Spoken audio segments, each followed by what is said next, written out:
واعف عنا واغفر لنا وارحمنا أنت مولانا فانصرنا على القوم الكافرين যদি কোনো সীমা লঙ্ঘন করে থাকে, যদি মহান আল্লাহ তাআলাকে বলি আল্লাহ তাআলা যেন ক্ষমা করেন। ربنا لا تؤاخذنا إن نسينا أو أخطأنا। হে আল্লাহ, অতীতে যোগ্য লোকগুলোর গাড়ি তুমি যে বাহার চাপিয়েছ, আমার মতো দুর্বলের গাড়ি করছ। ربنا ولا تحمل علينا إصرا كما حملته على الذين من قبلنا। ওগো প্রভু, যে ভাগ বইতে পারবো না এবার আমাকে দিও না।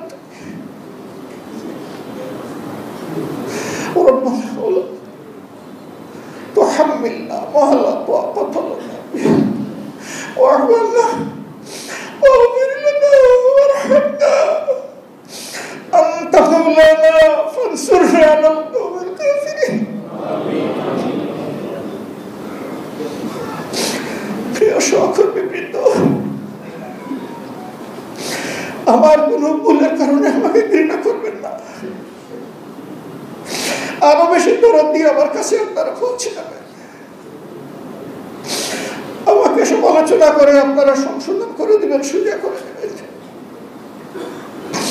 আপনাদের এই সমালোচনা আমি যাতে খোলা দিল দিয়ে কবুল করতে পারি, আল্লাহ তাআলা আমাকে সেই তাল দান করুন। সম্মানিত সুধী মণ্ডলী, আমরা আপনাদের কৃতজ্ঞতা আদায় করছি। অতি শর্ট দাওয়াতে আপনারা সকলেই আমাদের দাওয়াতে সাড়া দিয়ে এখানে উপস্থিত হয়েছে। আপনারা নিজ নিজ দায়িত্বের জায়গায় অত্যন্ত গুরুত্বপূর্ণ, আমি বিশ্বাস করি অনেক গুরুত্বপূর্ণ কাজ রেখে আপনারা এখানে এসেছেন। আপনাদের এই ঋণ পরিশোধ করার কোনো যোগ্যতা আমাদের নেই। শুধু আল্লাহ তাআলার দরবারে দোয়া করি আপনাদের এই উদারতা, এই বন্ধুত্ব, আপনাদের আমাদের প্রতি ভালোবাসার উত্তম প্রতিদান আল্লাহ যেন আপনাদের সকলকে দান করেন। সম্মানিত রাজনৈতিক সহকর্মীবৃন্দ, দিনী বন্ধুগণ, আমরা দেশের সাথে জনগণের সাথে একসাথে কাজ করি। আমরা মানুষ, অনেক সময় আমাদের চিন্তা মিলে যায়, আবার অনেক সময় মিলেও না। যখন মিলে যায় তাতে কোনো বিপত্তি ঘটে না, কিন্তু যখন মিলে না তখন স্বাভাবিকভাবেই আমাদের মধ্যে কষ্ট, যন্ত্রণা, মান অভিমান তৈরি হয়। আপনাদের কাছে বিনয়ী অনুরোধ, আমাদের এই যন্ত্রণা, মান অভিমান যেন জাতির কোনো ক্ষতি না করে, এটি যেন আমাদের মধ্যেই সীমাবদ্ধ থাকে। আমরা যেন পরস্পরের সাথে পরামর্শের ভিত্তিতে সমাধান করে নিতে পারি। আমাদের জাতি একটি মজলুম জাতি। স্বাধীনতার 54 বছরে সকলেই স্বীকার করেন যে এই জাতি স্বাধীনতার প্রকৃত স্বাদ ভোগ করতে পারে নাই। কেন পারে নাই? মূলত দুটি কারণই এর জন্য দায়ী। একটি হচ্ছে দুর্নীতি, আর একটি দুঃশাসন। এই দুর্নীতি আর দুঃশাসনের কারণেই আমরা আমাদের উপর অর্পিত প্রিয় জনগণের দায়িত্বের হক আমরা আদায় করতে পারি। এই দায়বোধ থেকে আমরাও মুক্ত নই।